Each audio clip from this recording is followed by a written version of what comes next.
investigar en nuestro país y sabemos el esfuerzo que lleva y la dedicación. Así que les agradecemos mucho estar aquí. Esta mesa la vamos a coordinar con la doctora Patricia Costantini. La doctora Costantini es jefa del Departamento de Infectología del Instituto Universitario Ángel Roffo y miembro de la comisión directiva. Con Patricia queremos felicitarlos a todos por estar acá acompañándonos. Apostamos a la investigación, la SADI apuesta a la investigación y sobre todo a la investigación que salga desde SADI. Apoyamos a los investigadores jóvenes, sigan haciéndolo. El premio es una ayuda que uno trata de darles. Siempre sabemos lo que cuesta investigar en nuestro país, pero más allá de que las ayudas lleguen o no, nunca bajen los brazos, siempre investiguen. Es muy importante. Y con premio a los que se han presentado, a todos, felicitaciones por haberse presentado a todos los premios que nosotros intentamos premiar desde investigación. Patri. Claudia, muchas gracias. Bueno, Claudia Salgueira, bueno, ya todos la conocen, ya estamos, no necesita mucha presentación, es nuestra presidente saliente de la Sociedad Argentina de Infectología y médica infectóloga del Sanatorio Mitre y Anchorena y miembro de la Comisión de Infecciones en el Paciente Inmunocomprometido de SADI. Y bueno, como ella también lo mencionó, es un orgullo y un placer entregar esta edición de las becas Cecchini y, digamos, los proyectos ganadores de este año son hepatitis E, zoonosis emergente de creciente impacto en salud, análisis del escenario epidemiológico en un grupo de pacientes inmunodeprimidos bajo el enfoque de una salud. La becaria es la doctora Julia Maurino y el proyecto se va a realizar en el Hospital Centenario de Santa Fe. Bueno, un aplauso para la ganadora.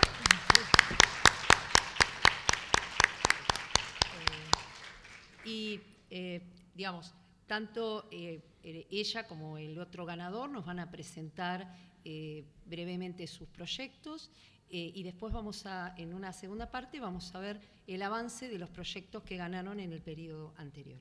Y el segundo proyecto ganador es utilidad de la prueba de detección del hipoarabinomanano en orina para el diagnóstico de tuberculosis en pacientes con enfermedad avanzada por HIV en Argentina.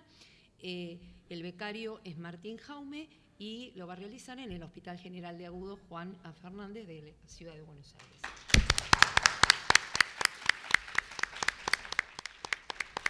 Y bueno, ahora vamos a invitar a la doctora Julia Maurino a que nos presente su proyecto.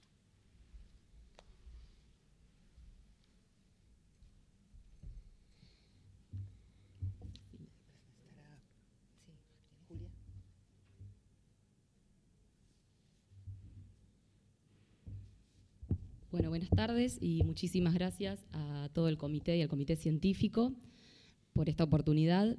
Yo voy a presentar el proyecto que corresponde a la 7ª edición de las becas de investigación Dr. Emilio Cecchini. Nuestro proyecto de investigación se titula Hepatitis E, zoonosis emergente de creciente impacto en la salud, análisis del escenario epidemiológico en un grupo de pacientes inmunodeprimidos bajo el enfoque de una salud. Perdón que no mencioné. La directora del proyecto es la doctora Ana Laura Cavatorta. La doctora Ana Laura es investigadora del CONICET y el codirector es el doctor médico infectólogo Damián Águila, que también es el director de la carrera de infectología de la ciudad de Rosario. Y a modo introductorio, un poco queríamos explicar por qué decidimos elegir el tema de hepatitis E. La hepatitis E es una zoonosis emergente causada por el virus de la hepatitis E. La Organización Mundial de la Salud estima que se producen en el año 20 millones de casos, de los cuales más de 3 millones son sintomáticos y generan 40.000 casos de muertes en el mundo. Y es la principal causa de hepatitis aguda viral en el mundo.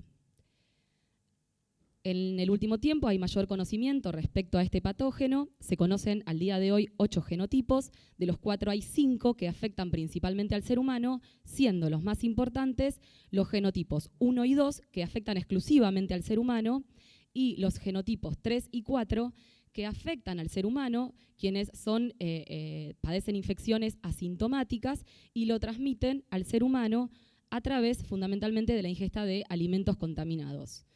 Además, estos últimos 2 genotipos son los que principalmente producen infección crónica en los huéspedes inmunodeprimidos. Este patógeno se transmite principalmente, como es una zoonosis, a través de la ingesta de agua y alimentos contaminados, la ingesta de carne cruda o poco cocida, y el principal reservorio es el cerdo. El genotipo 3 y el genotipo 4 tienen un reservorio en el cerdo, en jabalíes y en ciervos, y es la principal vía de transmisión al ser humano. Y nosotros decidimos abordar este problema de investigación bajo el enfoque de una salud que considera la interrelación que existe entre la salud del ser humano, la salud animal y la salud ambiental, para de esta manera poder estudiar el problema y posteriormente desarrollar estrategias que prevengan la transmisión de este patógeno. En Argentina se considera un país de baja endemicidad para este patógeno. Hay datos de cero prevalencia, la mayoría de estos trabajos son de la provincia de Buenos Aires, de Córdoba, Neuquén y Río Negro. Los datos de cero prevalencia oscilan entre un 2 a un 35%, son muy variables dependiendo de la población de estudio que se tomó, y además son de población general o de bases de datos de sangre de donantes. Nosotros no tenemos reportes de esta enfermedad, de datos de cero prevalencia en nuestra región, en Rosario y alrededores, y tampoco contamos con datos en inmunodeprimidos. Y esto adquiere principal relevancia porque la región de Rosario y alrededores es hoy en día uno de los principales productores de cerdo, y además es una zona donde se demostró la real circulación del genotipo 3 en cerdos. ¿Y por qué es importante? Porque si bien la mayoría de los cuadros de hepatitis E son agudos y autolimitados, hay 2 grupos de riesgo fundamentales. El primer grupo son las embarazadas, que pueden desarrollar casos fatales, y el segundo grupo son los inmunodeprimidos, en los cuales se puede evolucionar a formas graves y a formas crónicas, determinado por la persistencia del virus por más de 3 meses. ¿Por qué decidimos estudiar a esta población de inmunodeprimidos? Bueno, en primer lugar, ya lo mencioné anteriormente, porque justamente son quienes tienen más riesgos de padecer formas graves y evolución a la cronicidad. En segundo lugar, porque hay estudios de cero prevalencia, pero nosotros sabemos que los test serológicos pueden aportar falsos negativos en estos pacientes, tanto el uso de IgM, IgG o IgA, entonces puede haber un subdiagnóstico. Y en tercer lugar, en nuestra región, la fundamental importancia se basa en que se demostró la circulación del genotipo 3, con lo cual es el mismo que genera formas crónicas en esta población especial. Hay antecedentes de investigación en un grupo de estudios de Rosario, tanto la Facultad de Ciencias Médicas como la Facultad de Bioquímica y Farmacia. En un primer momento lo que hicieron es llevar a cabo una tecnología apropiada para el diagnóstico. Desarrollaron un método de biología molecular para diagnosticar los principales 4 genotipos de hepatitis E. Hay un estudio realizado también por el mismo grupo donde hicieron estudios de salud animal. Se tomaron 135 muestras de materia fecal de animales, de cerdos, que correspondían a 16 establecimientos porcinos. En los mismos se demostró una tasa de infección del 8% y todos correspondían al genotipo 3, con lo cual esto demuestra la real circulación de este genotipo en nuestra región. Y además, la publicación se publicó un caso clínico de un productor porcino que ingería sus productos de elaboración propia y que tuvo un cuadro de hepatitis aguda. En él se demostró la infección por hepatitis E genotipo 3, y cuando se buscaron muestras de materia fecal en los animales que él de su producción, todos, un gran porcentaje, estaban infectados por hepatitis E, siendo el mismo genotipo 3 con un 100% de similitud genética. Entonces, con estos antecedentes, nosotros como objetivo general nos propusimos conocer la prevalencia de la infección de hepatitis E y la evolución a hepatitis crónica en un grupo de pacientes inmunodeprimidos que se atienden en el Hospital Provincial del Centenario de la ciudad de Rosario. Y los objetivos particulares fueron: en un primer lugar, queremos determinar la prevalencia de esta infección mediante el dosaje de IgM, IgG y RNA de virus de hepatitis E en 3 grupos de huéspedes inmunodeprimidos: trasplantados renales, pacientes con infección por VIH y menos de 350 CD4 independientemente que se encuentren o no en tratamiento antirretroviral, y pacientes con enfermedades reumatológicas y tratamiento inmunosupresor. Además, queremos determinar la evolución a infección crónica mediante la determinación de RNA de hepatitis E a los 3 meses en aquellos pacientes que tenían un resultado basal positivo, estudiar la diversidad genética mediante el análisis filogenético de las cepas encontradas y finalmente correlacionar estos datos de prevalencia de hepatitis con los datos epidemiológicos. Es un estudio observacional, descriptivo, de corte transversal, va a tener algún componente analítico. Nosotros nos proponemos realizar el estudio en total en 18 meses y la población a estudiar van a ser pacientes mayores de 18 años que cursen internación en el hospital, ya sea en sala general, en la unidad de cuidados intensivos o asistan a controles a consultorio externo del hospital y se encuentren en estos 3 grupos de riesgo de pacientes inmunodeprimidos. Y nuestro objetivo es incluir al menos 300 pacientes. En un primer encuentro, lo que se realizará, firmará el consentimiento informado de aceptación de ser incluido en el estudio, se va a realizar una entrevista y una evaluación clínica, completando una ficha epidemiológica, una primera extracción de una muestra para determinación de IgM, IgG y RNA de hepatitis E, pruebas de función hepática y una ecografía abdominal. Y esa ficha epidemiológica, los datos que vamos a obtener van a ser variables epidemiológicas, demográficas, haciendo principal énfasis en dónde vive el paciente, la ocupación que tiene y sus hábitos alimentarios, además de la patología inmunosupresora, qué tratamiento está realizando, cuánto tiempo de inmunosupresión tiene y en el caso de los HIV, el dosaje, el valor de CD4. Y en un segundo momento, un control a los 3 meses para determinar la evolución a cronicidad en aquellos pacientes que tuvieron RNA basal positivo, se realizará a los 3 meses una segunda extracción que en el caso de ser positivo permitirá determinar la presencia de infección crónica. Este es el diagrama de Gantt, donde pueden observar, nosotros vamos a ir reclutando pacientes durante 12 meses. Los pacientes que sean reclutados en el mes 12 van a tener un último seguimiento al mes 15, en el caso que tengan un RNA positivo, y la carga de datos se va a hacer continua y los últimos 3 meses, 4 meses, los utilizaremos para analizar los datos y realizar el informe. Y bueno, muchísimas gracias a todos. ¿Alguna pregunta? Porque ustedes van a hacer un estudio, en principio también exploratorio, para ver la seroprevalencia y también el número de pacientes infectados a través de la PCR. Si ese número de prevalencia les diera realmente más bajo de lo esperado o estuviera en el rango más bajo de lo esperado, probablemente tengan que reclutar más pacientes o continuarlo, porque si no, no van a poder llegar a los objetivos secundarios, digamos, del estudio. Sí, por eso nos proponemos al menos incluir 300 pacientes, pero en la medida que vayamos teniendo los resultados, si es muy bajo el valor de positivo, o sea, la prevalencia, vamos a tener que ir ampliando esa muestra. Incluso en algún momento vamos a plantearnos si incluimos a otros pacientes inmunodeprimidos. Sí, faltarían a otra población. Oncológicos. Exacto, los inicialmente era eso. Exacto. Así que, bueno, muy interesante. Felicitaciones. Vamos al diplomita, Julia. ¿El diplomita?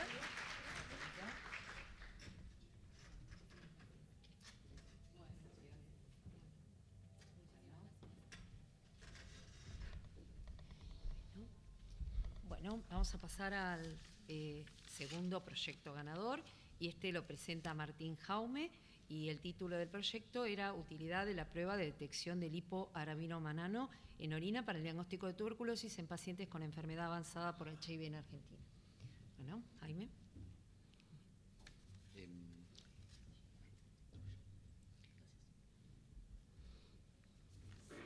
Hola, buenas tardes a todos. Mi nombre es Martín Jaume, yo soy médico infectólogo que trabajo en el Hospital Fernández.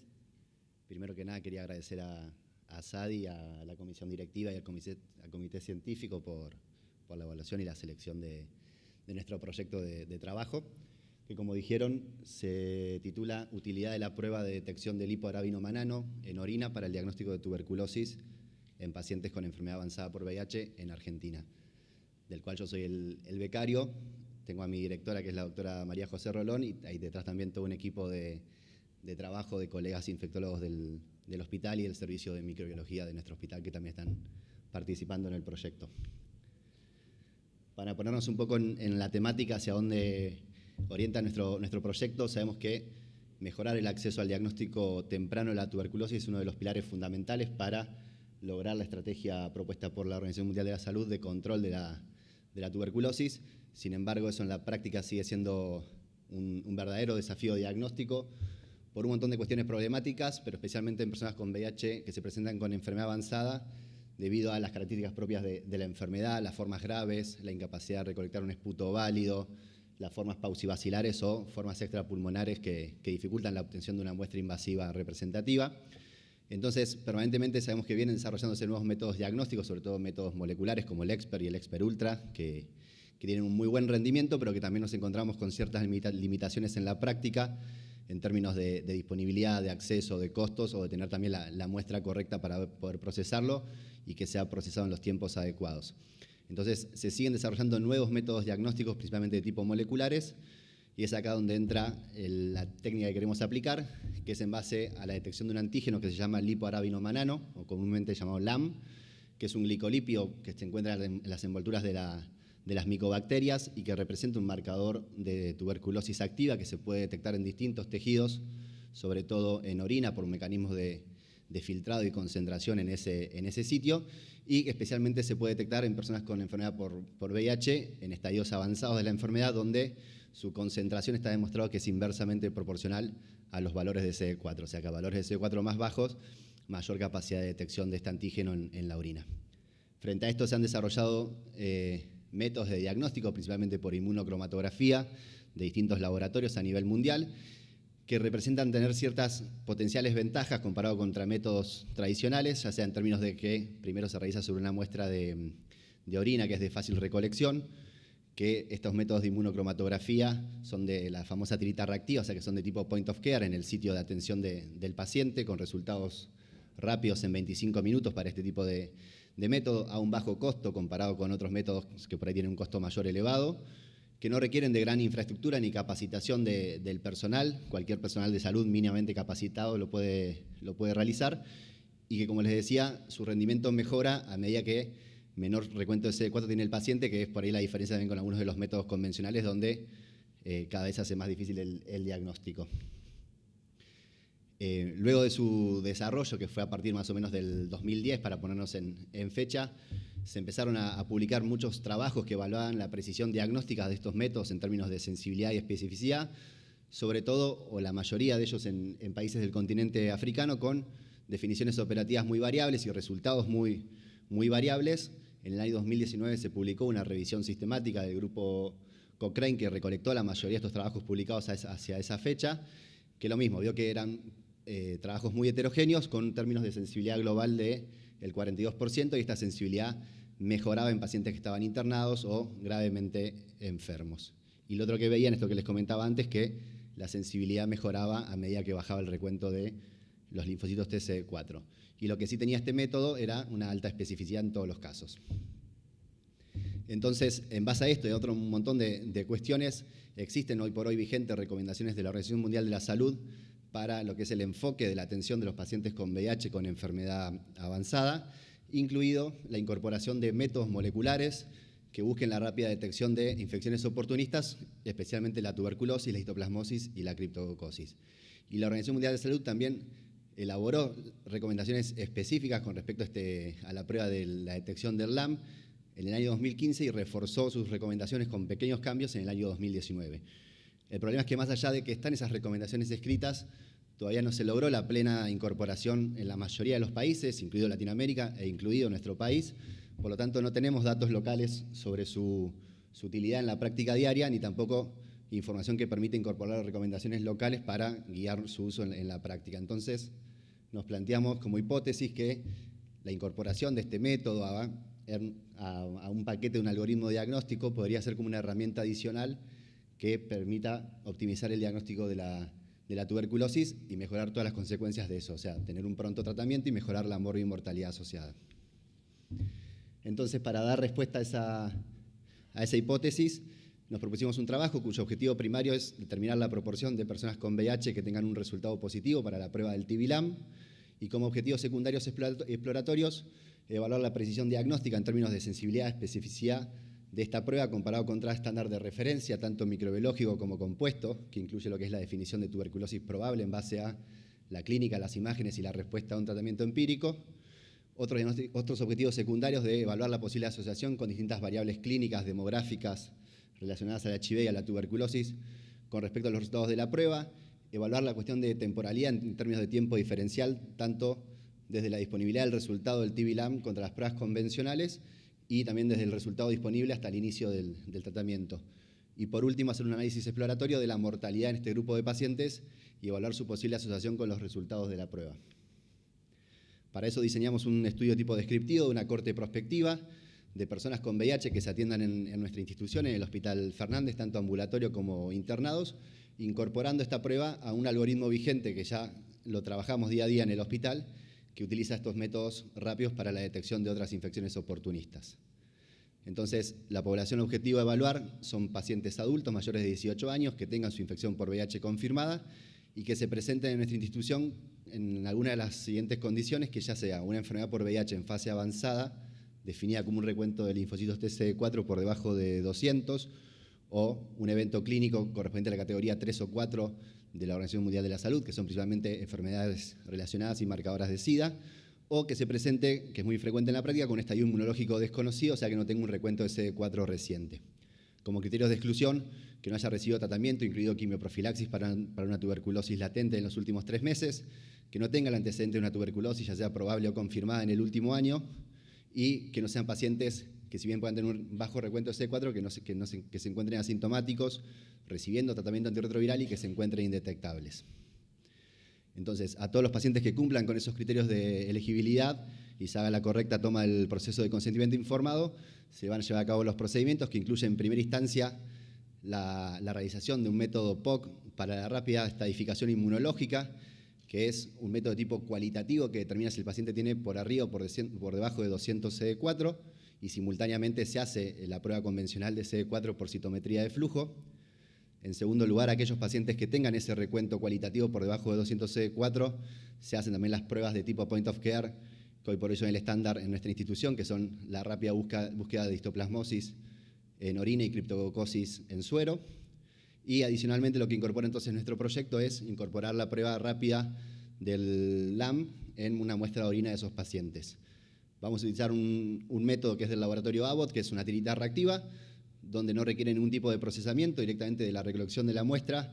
Con una pipeta se introduce el volumen correcto de orina y se deja correr 25 minutos, se forman las bandas del paciente y la banda de control, y luego con una tarjeta de referencia se interpreta ese resultado, pudiendo ser negativo o positivo. Adicionalmente, como estándar de cuidado, en aquellos pacientes que tengan la sospecha clínica de tuberculosis se van a hacer todos los métodos correspondientes para intentar confirmar microbiológicamente esa tuberculosis, ya sea pulmonar o extrapulmonar, por vaciloscopía, métodos moleculares que están en la institución, que es el Expert Ultra hoy por hoy, y el cultivo. Y finalmente se va a hacer la atención y el seguimiento correspondiente según cada caso, tanto en el manejo del tratamiento antirretroviral como de las infecciones oportunistas que se detecten, y en términos específicos en el manejo con respecto a la tuberculosis, va a ser guiado en base a los resultados de la prueba del TB-LAM, como recomienda la Organización Mundial de la Salud en sus últimas recomendaciones, que es en aquellos pacientes que tengan un resultado positivo de la prueba, está recomendado el inicio del tratamiento rápidamente, continuar la evaluación diagnóstica microbiológica con los métodos convencionales y hacer el seguimiento correspondiente. Y en aquellos pacientes que tengan un resultado negativo, lo que sabemos es que no hay que descartar la tuberculosis, obviamente si está la sospecha la seguimos buscando con los métodos convencionales y hacer el seguimiento que le corresponde. Entonces, para terminar, pensamos que nuestro trabajo tiene por objetivo evaluar esta utilidad de la prueba, incorporarla a un algoritmo vigente en la institución que está basado en pruebas rápidas y que finalmente ver si puede contribuir a mejorar el diagnóstico de la tuberculosis, tener un impacto positivo y promover su incorporación entonces a algoritmos vigentes en la práctica en otras instituciones. Nada más, muchas gracias. Muchas gracias. ¿Alguna pregunta?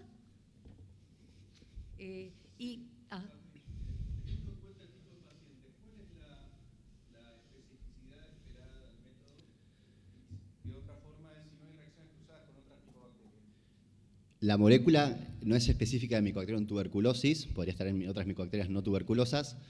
En la práctica, la especificidad es arriba del 90% y en el contexto clínico, donde la amplia mayoría de las micobacterias en nuestro país son Mycobacterium tuberculosis, la Organización Mundial de Salud recomienda que con esa especificidad arriba del 90% considerarla que es complejo tuberculosis e iniciar el tratamiento si es específico. Pero sabemos que podría dar con otra micobacteria no tuberculosa. Por eso hay que continuar con los estudios microbiológicos correspondientes y ver si se puede confirmar por un expert o un cultivo.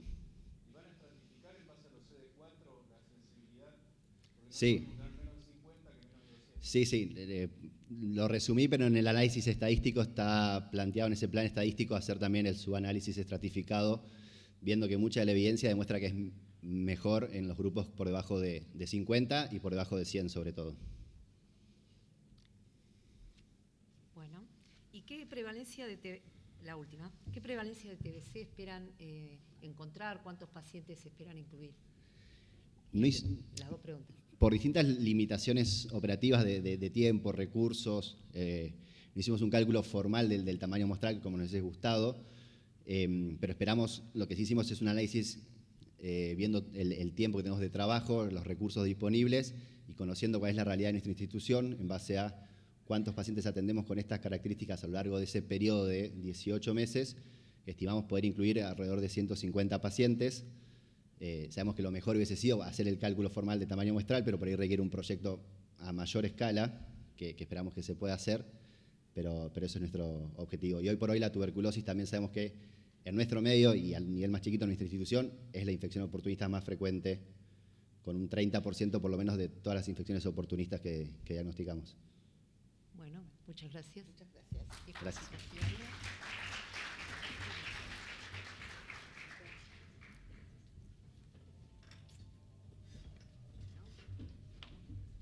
Bueno, vamos a continuar con el avance de los proyectos 22-23 y vamos a invitar a la doctora Margarita Barris y ella nos va a contar cómo avanzó y los resultados del estudio de prevalencia de infecciones de transmisión sexual en la interrupción voluntaria del embarazo.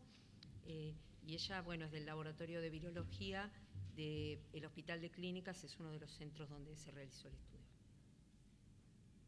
Bueno, muchas gracias. Y perdón, Sí. en el Hospital Central de San Isidro y el Hospital Materno Infantil también de San Isidro. Bueno, quería hacer esa aclaración. Yo soy Barris Margarita y con todo el equipo del hospital y la maternidad de San Isidro y junto con el doctor Rodríguez Fermepín del laboratorio del Hospital de Clínicas pudimos llevar a cabo este trabajo y todo el equipo que forma parte, no sé si... A ver. Lo presenté, lo llevé. Lo cargaron, ¿eh? Lo tengo yo, si no. ¿Sí? ¿Se lo doy? No creo que tarde mucho. No creo que tarde mucho. ¿Tiene que ponerlo? Sí. ¿Está A subido ver. el próximo? ¿Tenemos cargado el otro proyecto?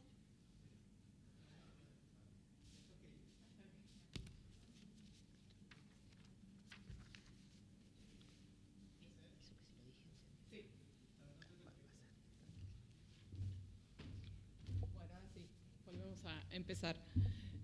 Bueno, un poco entonces, más que nada, agradecerle a todo el equipo ¿sí? Que participó en este trabajo y agradecerle a la SADI por la posibilidad, como bien decían, de seguir investigando en estos momentos que a veces es complicado. Bueno, en la primera parte vamos a hacer un breve resumen de lo que presentamos el año pasado, más que nada para focalizar en los resultados. Como sabemos, en enero del 2021 se empezó a implementar la ley 26.610, ¿sí? Que permitió el acceso legal, seguro y público a todas aquellas personas que tenían capacidad de gestar y se presentaban en el hospital, ¿sí? En la maternidad se armó un sistema de atención para la interrupción voluntaria del embarazo que fue por demanda espontánea, con asesoría diaria y que todos los estudios necesarios, ya sea ecografía o laboratorio, los hacíamos en el mismo lugar, con un promedio de 40 IVE al mes y tuvimos algunos meses con picos de más de 50. En forma paralela sabemos, y esto es conocido por todos, del aumento de las ITS, ¿sí? Por lo cual planteamos que la implementación de su detección en el momento del IVE podría disminuir la transmisión sostenida a nivel poblacional, así como las complicaciones en caso de no tratar estas infecciones. Entonces, para eso realizamos un estudio observacional descriptivo transversal que incluimos a todas aquellas personas que concurrían para consultar para IVE con una gestación hasta 14 semanas inclusive. Esto se llevó a cabo desde el 29 de marzo del 2022 al 30 de junio del 2023 y como objetivos, en primer lugar, fue determinar la prevalencia, en segundo lugar, determinar el porcentaje de aquellas pacientes que querían participar del estudio, así como el porcentaje de las infecciones estudiadas, de las que concurrían para conocer los resultados, de las que recibían tratamiento y las que eran acompañadas por sus parejas para ofrecerles el testeo en primer lugar. Y por último, explorar si existía alguna asociación de ITS y las variables sociodemográficas. Bien, entonces el circuito de atención era en la primera consulta, se les ofrecía la participación del estudio y obviamente firmaban un consentimiento y en ese mismo momento se tomaban muestras de hisopado endocervical para búsqueda directa de Trichomona vaginalis, por cultivo de Neisseria gonorrhoeae y por último PCR para clamidia. Además, aprovechamos la extracción que se hace para grupo y factor y hacíamos determinación tanto de anticuerpos y antígenos para HIV, hepatitis virales, BDRL y prueba treponémica. Bien, como parte del algoritmo de atención posaborto, además de la consejería en salud y de la opción de un método anticonceptivo, aquellas que tenían un resultado confirmado para ITS las llamábamos y se derivaban al servicio de infectología. Bien, y ahora sí, vamos a los resultados. En total, en estos 15 meses tuvimos 662 IVE, de las cuales participaron 160, es decir, el 24%. De ellas tuvimos que excluir 6 participantes, más que nada por problemas con la toma de muestra, ¿sí? Es decir, por ejemplo, 2 de ellas que estaban con pérdidas, es decir, que estaban con un aborto en curso, entonces imposibilitaba la toma de muestra, ¿sí? U otros pacientes que se les tomó la muestra pero no las entregaron o que firmaron el consentimiento y no esperaron. Entonces esas 6 las tuvimos que excluir y en total nos quedó un N de 154. Bien, de estas 154 personas tenían una edad media de 26.6 años, 7.5% eran menores de 19 años, el 74% refería estar trabajando en el momento de la consulta y con respecto a la escolaridad, casi el 78% había alcanzado el nivel secundario y algunas inclusive el nivel terciario universitario. Con respecto al inicio de las relaciones sexuales, nos daba una mediana de edad de 16 años y casi el 72% refería a tener una única pareja en el último año, así como el 64% tenía pareja estable en el momento de la consulta. Con respecto a si habían tenido alguna infección de transmisión sexual previa, el 15.5% refería que sí, siendo la mayoría de los casos sífilis. Sí. Y tuvimos un caso de una paciente que ahora vamos a ver que dio positiva para hepatitis C, pero era una paciente que tenía antecedentes de una hepatitis C aguda, con resolución espontánea, entonces se consideró como pasada. Bien. Con respecto a qué método anticonceptivo utilizaban previo al IVE, el 71% refirió emplear al menos un método anticonceptivo, siendo lo más frecuente preservativo y anticonceptivos orales. Bien, y ahora en cuanto a lo que fue el diagnóstico de las ITS, tuvimos en total 42 pruebas de ITS positivas, siendo lo más frecuente sífilis, que como podemos ver, tuvimos 10 casos de prueba treponémica y BDRL positiva, 9 solo de prueba treponémica positiva, y después tuvimos clamidia en 13 casos, tricomona 8, y un caso, una paciente con una hepatitis B que se consideró pasada también porque había tenido un anticuerpo anticore positivo y un antígeno de superficie negativo. Y la otra de la hepatitis C es la que les contaba que también lo consideramos como infección previa. No tuvimos gonococo y tampoco tuvimos diagnóstico de HIV. Bien, entonces, para volver al diagrama inicial, de estas 154 personas, tuvimos en total 36 casos, porque de estos 42 que les contaba previamente, hubo varios coinfectados. Entonces, descartamos 118 y 36 que nos dieron pruebas positivas. Cuando comparamos, ¿sí?, en el análisis bivariado, que comparamos aquellas con pruebas positivas y pruebas negativas, podemos ver, en primer lugar, la edad, ¿sí?, que fue significativo en aquellas que tenían pruebas positivas, siendo de menor edad, con una media de 24.4. Con respecto a si estaban trabajando, aquellas con pruebas negativas también nos dieron un valor de P significativo. En cuanto al uso de preservativo, ¿sí?, hubo una tendencia, aquellas que usaban preservativo tenían mayor pruebas negativas. Y por último, cuando analizamos si habían tenido o no una infección previa, también esto nos dio significativos de aquellas que tenían en este momento pruebas positivas. Bien, en el análisis multivariado tomamos todas aquellas variables que nos daba un valor de P menor a 0,1, ¿sí?, que esta será la edad, si estaban trabajando, pareja estable y uso de preservativo, y ninguna nos dio un valor significativo, la edad, cierta tendencia, ¿sí?, a la presencia o no de una ITS. Bien, entonces, como les contaba, de los 36 casos, después tuvimos que analizar, es decir, era la prevalencia total de 23%, y tuvimos que analizar, ¿sí?, a cuáles considerábamos nuevos casos o no, más que nada con respecto a la sífilis, que siempre nos trae más complicaciones en cuanto a si son nuevos diagnósticos o no.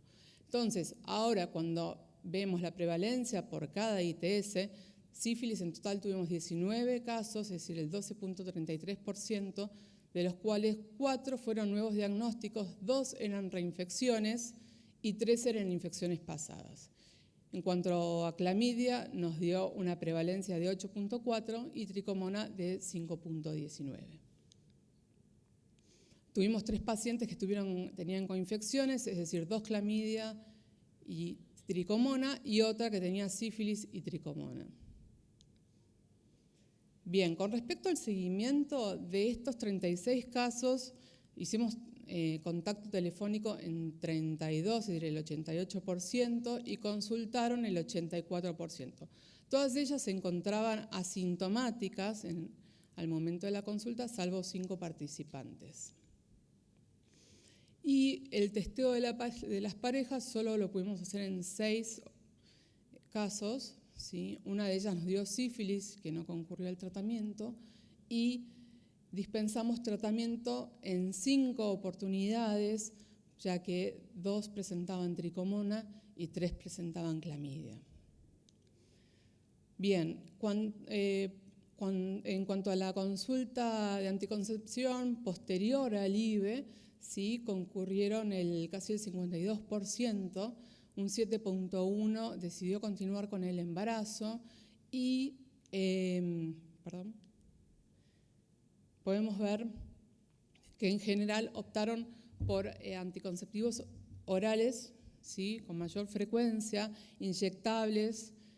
anticonceptivos orales DIU y después inyectables e implante. A todas ellas obviamente se les dio la recomendación de uso preservativo, ¿sí?, y algunas inclusive optaron por la ligadura de trompas.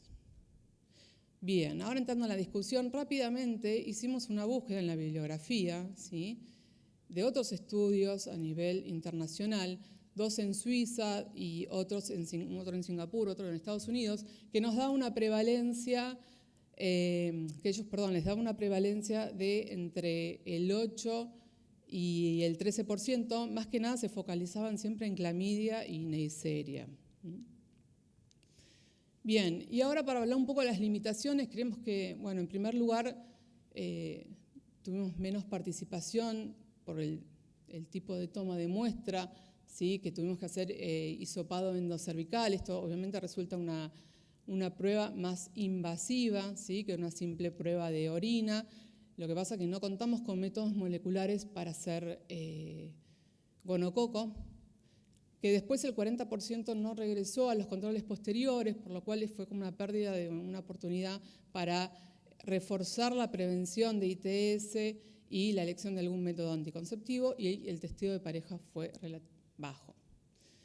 Fortalezas, bueno, creemos que en nuestro conocimiento es el primer estudio de prevalencia de ITS en IBE que se realiza en el país, y creo también que en Latinoamérica. No identificamos nuevos casos de Neisseria, de HIV y hepatitis virales, porque les contaba que las que tuvimos fueron previas, y esto en relación seguramente a la ampliación del tratamiento antirretroviral y de la vacunación universal para hepatitis B.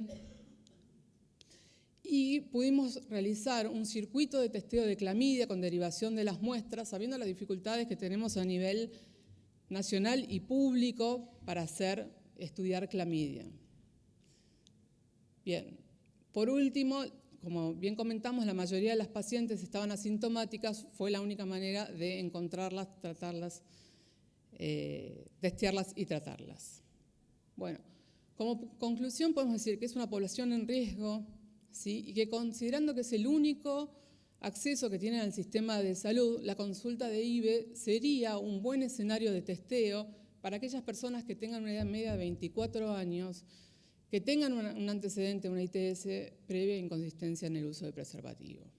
Y ahora, por último, ya termino, es solo un comentario, pero me gustaría mostrarles estos datos, ¿sí? Nosotros tenemos que muy establecido en nuestra práctica diaria el estudio, el screening de las embarazadas. Estos son datos de nuestro hospital, pero vemos claramente que año tras año hay una disminución de la natalidad, ¿sí? Y por ende una disminución de los embarazos. Esto significa que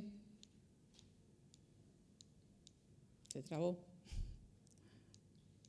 Bueno, que año tras año estamos testeando menos, ¿sí? Es decir, mostraba el gráfico que del 2019 con respecto al 2018 hubo menos testeos y así sucesivamente. No va. Ahí va. Bueno, ahí les mostraba que, por ejemplo, en 2019 se han estudiado 132 personas con gestantes menos que en el 2018 y así sucesivamente. Esto vemos... No, a ver, perdón, ahí va. Pues, ¿podrán pasar ustedes una? Adelante. Esto coincide con datos recientes de la Dirección Nacional de Salud Reproductiva y Sexual, ¿sí? Que una disminución de la fecundidad temprana y tardía a nivel en las adolescentes, y esto gracias al ESI y a toda la política de implementación y oportunidades para usar métodos anticonceptivos. Entonces es necesario crear nuevos escenarios de testeo, ¿sí? Vamos pasando hasta el final. Todas, que estos son variados, ¿sí? En ellos estamos trabajando y IBE puede ser uno de ellos. Nada más.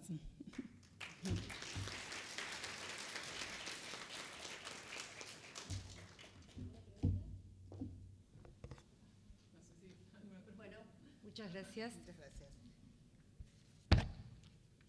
Y bueno, por último, vamos a ver los resultados del estudio Trans VIH, cascada de atención, estigma y calidad de vida en mujeres transgénero viviendo con VIH en la Argentina. Presenta el doctor Mauro Bertolini, la directora es la doctora María José Rolón, y es un estudio que se realizó en el Hospital Fernández. Gracias. Perdón, estaba acomodando el micrófono que me quedaba medio bajo. Bueno, buenas tardes. Gracias, Sadi, al Comité Científico, por esta oportunidad, por la beca. Gracias a mis colegas que me ayudaron en todo lo largo de este trabajo. Y bueno, voy a contarles un poquito. Primero una introducción antes de la introducción. El trabajo que presentaba el año pasado constaba de dos partes. Una parte que era retrospectiva y una parte que era prospectiva. Como ven, el título habla de cascada de atención, estigma y calidad de vida en mujeres transgénero viviendo con VIH. Cascada de atención es lo que vamos a ver ahora, es la parte retrospectiva del estudio y actualmente seguimos haciendo cuestionarios de, de estigma y calidad de vida en la población de mujeres trans que vive con VIH. Así que eso está en curso y vamos a hablar un poquito de los análisis preliminares. Y tengo un... A ver. Perfecto. Bueno, mujer transgénero es aquella persona que nace y se le asigna el sexo masculino, pero se identifica a sí misma como mujer. Es una de las poblaciones que sabemos que está más afectada por el VIH. Tenemos una prevalencia en el país que ronda en los últimos estudios en un 34%, que comparado con la población general que anda en un 0.4%, la diferencia es abismal. Si bien estos valores están un poquito más alto, también en donde se estudió y en las poblaciones que quizás asistan al hospital, a nivel mundial está rondando en un 19.8%, y tienen 48 veces más riesgo de contraer VIH que el resto de la población. Entonces vemos que tiene una gran vulnerabilidad y tiene una necesidad de salud específica que lo que hace es que tengamos que pensar una respuesta al VIH diferenciada y más enfocada en este tipo de grupos. Después, otra cosa del título son los objetivos 95-95-95, que vamos a hablar un poco ahora, pero es una serie de objetivos establecidos en el 2021 por la ONU-SIDA, que lo que buscan es que el 95% de la gente que vive con VIH tenga su diagnóstico hecho, de estas el 95% tengan tratamiento antirretroviral y que de estas el 95% esté indetectable. Esto la idea es llegar a lograrlo para el 2030. Y por último, la cascada de atención que nombraba es una herramienta propuesta por el ONU-SIDA que lo que busca es identificar brechas en la cascada de atención, ¿sí? En el momento del seguimiento normal de la persona que vive con VIH, ver en dónde estaríamos fallando. Entonces, ¿qué nos propusimos en esta parte retrospectiva? Queremos ver la retención al cuidado, el uso de terapia antirretroviral y la supresión virológicas en las mujeres transgénero que viven con VIH y que se atendían en nuestro centro, que es el Hospital Fernández, en la división de infectología. Retención al cuidado lo definimos como la presencia de una consulta en los 12 meses o los 3 meses previos, ¿sí? Esta consulta podía ser algún motivo clínico, control, retiro de medicamento, cualquier motivo que haya hecho que se acerque por consulta infectológica a nuestro servicio. Uso de terapia antirretroviral es que tuviese la constancia en esos últimos 3 meses de estar retirando la medicación, y la supresión virológica era que tuviese menos de 40 copias, que es el objetivo que tenemos establecido nosotros de tratamiento en nuestro centro. Esto, si bien damos un changüí a 3 meses previos, también vimos 3 meses después, porque por las dificultades que tenemos en un centro, no siempre los tenemos a los 12 meses exactos. Entonces, planteamos para responder este objetivo una cohorte retrospectiva y lo que incluimos fueron mujeres transgénero de 18 años de edad que estuviesen vinculadas a la atención entre febrero del 2011 y mayo del 2022. La realidad es que de vuelta esto es... Es un análisis preliminar. El objetivo establecido el año pasado es hasta noviembre, que es cuando empezó el trabajo, pero hoy vengo a presentarles cómo estamos actualmente. ¿Qué es esto de vinculada? Vinculada es una vez que la persona que venía a la atención, el médico tratante o la médica tratante, tenía el diagnóstico de VIH confirmado, ¿sí? Hicimos un seguimiento después de 1 año desde esta vinculación y lo que hicimos analizar fue describir variables sociodemográficas, variables clínicas y virológicas y exploramos algunos factores que pudiesen estar potencialmente asociados con resultados de esta cascada de atención. La asociación la evaluamos a través de chi cuadrado y consideramos un nivel de significancia estadístico, un p-valor menor a 0,05. Y por último, una definición operativa, pero se definió como enfermedad avanzada por VIH, que es ese EAB, una CD4 menor a 200 o que estuviese en un estadio clínico de OMS de 3 o 4. Entonces, ¿qué vimos? En este periodo teníamos 236 mujeres trans vinculadas a la atención. La mediana de edad fue de 30.5, secundario completo solamente el 38.6%, describieron que realizaban trabajo sexual al momento de la vinculación el 65.7%, refirieron uso de sustancias, uso de cualquier tipo de droga el 59.5% de las mujeres trans, tenían una mediana de CD4 de 311, que tenía un rango intercuartil que iba desde 141 a 605, y esta enfermedad avanzada por VIH teníamos 41.1 pacientes que caían en esta categoría. Como para desarrollar un poquito más, dentro de las enfermedades marcadoras más frecuentes, lo que tuvimos fue la tuberculosis, ¿sí? Teníamos 32 de las 92 pacientes, si no me equivoco, de enfermedad avanzada, que tenían tuberculosis, 18 eran pulmonares, 14 eran extrapulmonares. Entonces, ¿qué pasó cuando empezamos a ver las historias clínicas? Teníamos que 11 personas fallecieron, o sea que nos da un 4.7%, y hay 41 personas que viven con VIH que fueron transferidas a otro centro. Estas no se cuentan en el análisis estadístico de la cascada porque ya escapan del seguimiento que les podemos hacer. Entonces tenemos 184 mujeres transgénero que finalizaron nuestra corte. ¿Qué es lo que vimos? Acá tenemos los resultados. De estos 184, lo que vemos es que 71.2 estaban retenidas a la atención al año. Ahora, ahí arriba son 131 y entre paréntesis 130. Esta es una excepción porque también lo que vimos y no les comenté es la elegibilidad al TARP. Esta corte iba del 2011 hasta el año pasado. En algún momento, no es la misma indicación, teníamos una mujer que era del 2013 que tenía buenos niveles CD4, se mantuvo sin ninguna enfermedad marcadora y no inició tratamiento hasta más adelante en su seguimiento. Después de estas retenidas a la atención, 87.7% estaban en tratamiento antirretroviral, y de estas que estaban en tratamiento antirretroviral, el 70.2% estaba con supresión virológica. Una cosita que quiero mostrar es que, si bien vemos unos números que son bajos, hay que entender que también son más bajos cuando los comparamos a nivel final, porque estamos viendo porcentaje de porcentaje de porcentaje. Es decir, que si tenía 184 pacientes que vinculé a la atención, solamente el 43.5% estaban indetectables después de un año, ¿sí? Por último, también les comentaba que estudiamos algunos factores que estuviesen asociados a los distintos elementos de la cascada, tanto a la retención, tanto al uso de tratamiento antirretroviral y a la supresión virológica. ¿Qué quisimos buscar acá? Si la edad menor o igual a 30, este corte lo hicimos en base a la mediana que teníamos, si el secundario incompleto, si el trabajo sexual, si el uso de drogas. Uso de drogas incluimos cocaína, marihuana, derivados de cocaína, alcohol, tabaco. Ahí está el uso general, para no llenar la tabla, también lo estudiamos cada uno por separado. Enfermedad avanzada por VIH y que sean naive de tratamiento, ninguna de todas estas variables se logró, o sea, no vio una significancia, una asociación con los resultados de la cascada, ¿sí? Entonces, ¿a qué conclusiones llegamos? Sabemos que, por lo que vimos, el uso de tratamiento antirretroviral y la supresión virológica en nuestra corte a los 12 meses no logró cumplir los objetivos 95-95 establecidos por el ONU-SIDA. Las principales brechas las vimos en la retención al cuidado y en la supresión virológica, pero bueno, recordando también que la adherencia al tratamiento y que estar en TARP también tuvo su nivel bajo. Y lo que vimos, ¿sí?, es que hay varios factores estructurales, como puede ser el trabajo sexual, como puede ser el bajo nivel educativo y el consumo de sustancias, que tuvieron una alta prevalencia en nuestra corte, y esto puede estar contribuyendo también a la alta vulnerabilidad que tiene esta población. Eso sería todo, muchas gracias y las referencias.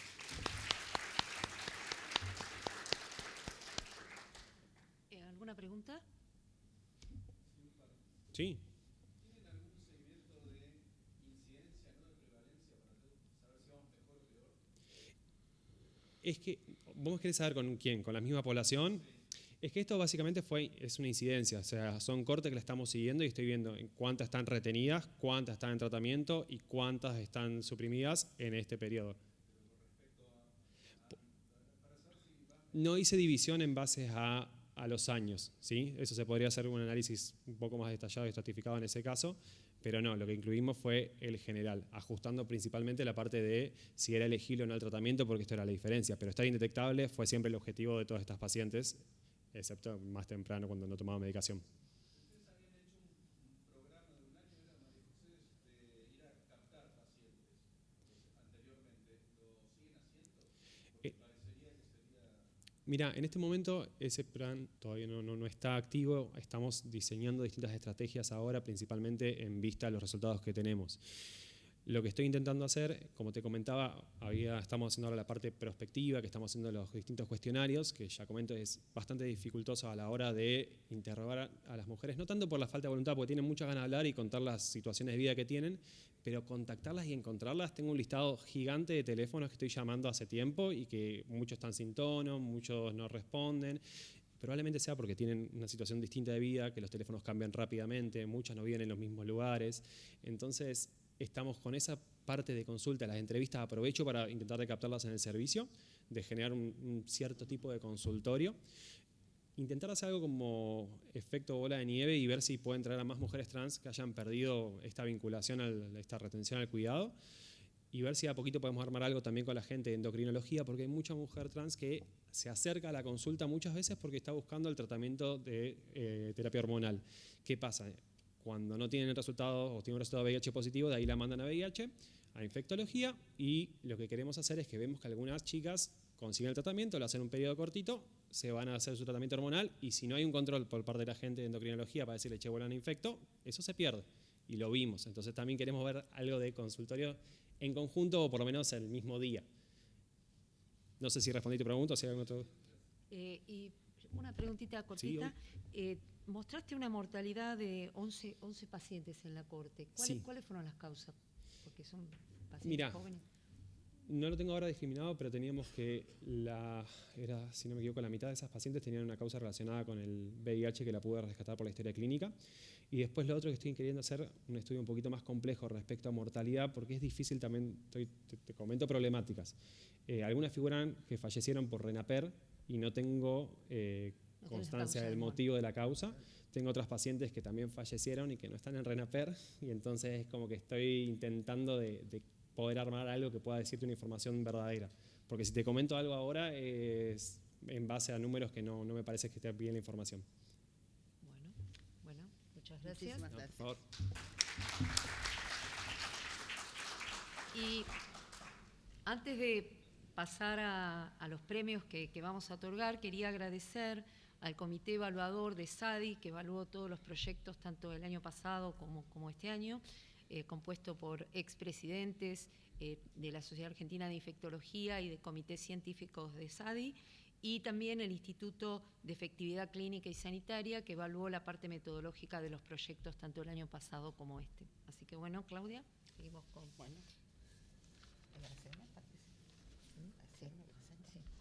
Perfecto. Bueno, en este caso es el premio ASM 2023 al trabajo desarrollo de nuevos enzimo-inmunoensayos para el serodiagnóstico de la histoplasmosis, el rol de la histoplasmina, el galactomanano, el antígeno M recombinante y su fragmento inmunogénico F1.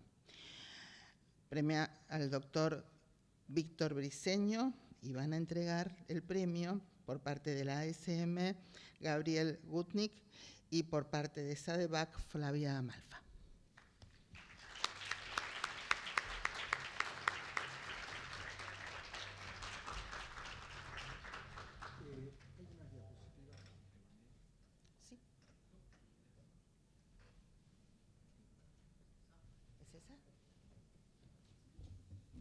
Voy a invitar también a la embajadora joven de la ASM en la Argentina y a un integrante del comité de jóvenes líderes de ASM para que nos acompañen. Flor Brunetti y Daniela Cejas.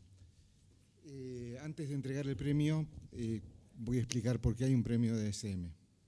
La Sociedad Americana de Microbiología es una sociedad científica, una de las primeras sociedades científicas a nivel global, una de las más pobladas y seguramente principalmente una de las más pobladas con un solo área de trabajo. ¿Sí? Microbiólogos de lo que sea, no importa la profesión de origen, no importa de dónde vengan, mientras que se identifiquen como microbiólogos. Como sociedad científica es la sociedad de Estados Unidos, pero más de la mitad de los socios son no americanos. Entonces es una sociedad realmente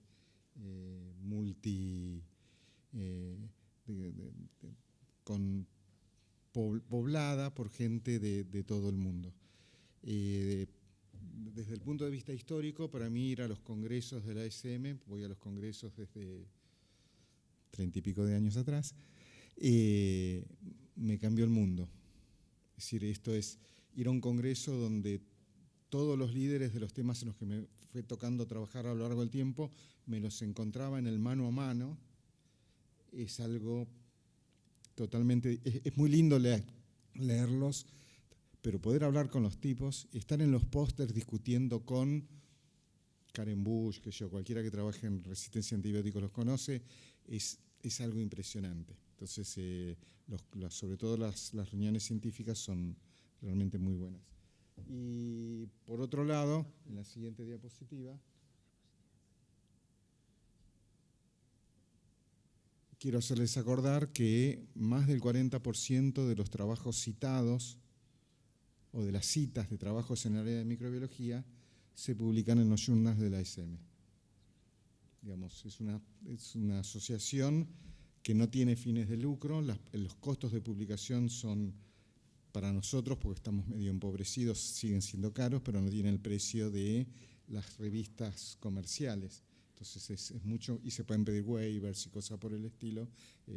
Creo que todo el mundo conoce, muchos conocen el Journal of Virology, Antimicrobial Agents and Chemotherapy, el Journal of Clinical Microbiology, el de microbiología ambiental. Entonces, sepan que tienen un lugar donde publicar con comités científicos durísimos. Digamos, el nivel de retractación que hubo en las revistas de la ASM comparado con otros journals es bajísimo, ¿sí? Porque no pasó cualquier cosa aún en medio del COVID, ¿sí? Entonces sepan que tienen un lugar donde poder publicar. Y tercero, la Sociedad Americana de Microbiología es terriblemente interactiva. Hay grupos de interacción, sobre todo los jóvenes son mucho mejores participantes que los que ya estamos entrados en algunos años. Si a mí me dicen, ¿tú y qué? Yo no sé, no veo el teléfono para poder contestar las cosas que llegan. Llego al WhatsApp y hasta alguna hora del día, pero digamos, entre los jóvenes hay una gran colaboración. Y por eso es importante que conozcan a la gente más joven, principalmente ahora Florencia, que es la embajadora joven, para poder interactuar a través de ellos. Para entregar el premio, además está Flavia, como representante de SADEVAC, porque la selección del premio estuvo a cargo de representantes de SADEVAC, ¿sí? Entonces es un premio donde participa la SM, digamos, yo también participé, pero digamos, tuvo elección por pares, digamos. Así que Flavia, te invito a... Bueno, 2 palabras nomás. Felicitarlos a todos por los trabajos que presentaron. La verdad que nos costó bastante decidirnos y felicitarlos y sobre todo al trabajo ganador. Y gracias a Sadi por este espacio. Sí. Felicitaciones.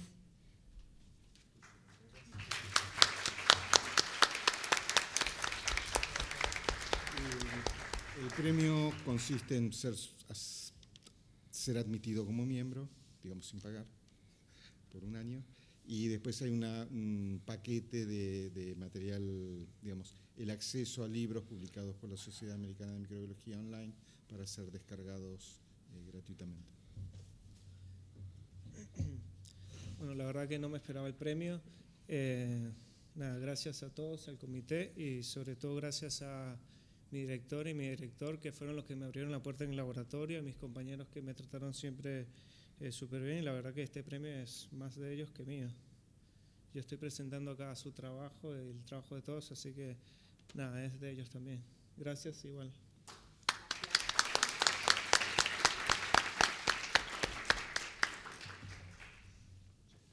Gracias a ustedes. Bueno, el siguiente premio es el premio Sadi Pregunta, un premio muy merecido, y vamos a citarlo para entregárselo al doctor Carlos Carranza del Hospital Posadas.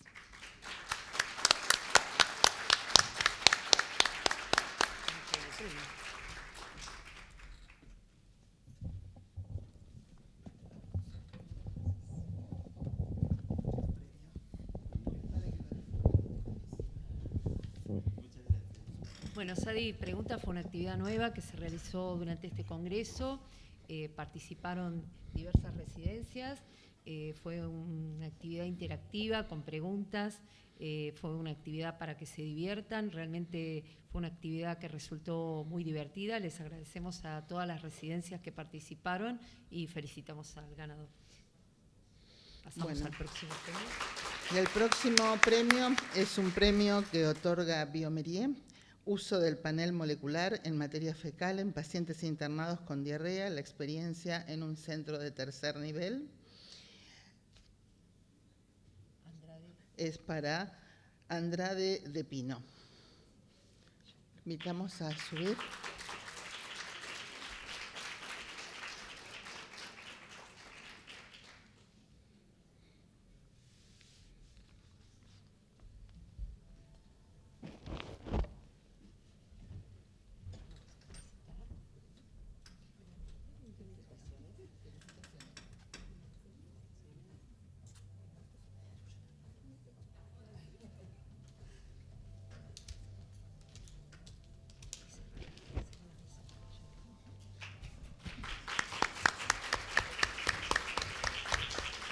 Bueno, les damos las gracias a todos por haber participado. Los convocamos a que sigan investigando, que difundan la importancia de la investigación. SADI siempre va a apoyar la investigación, es algo muy importante, y los felicitamos a todos los que han participado aquí y han enviado sus trabajos. Que disfruten de la última parte del Congreso.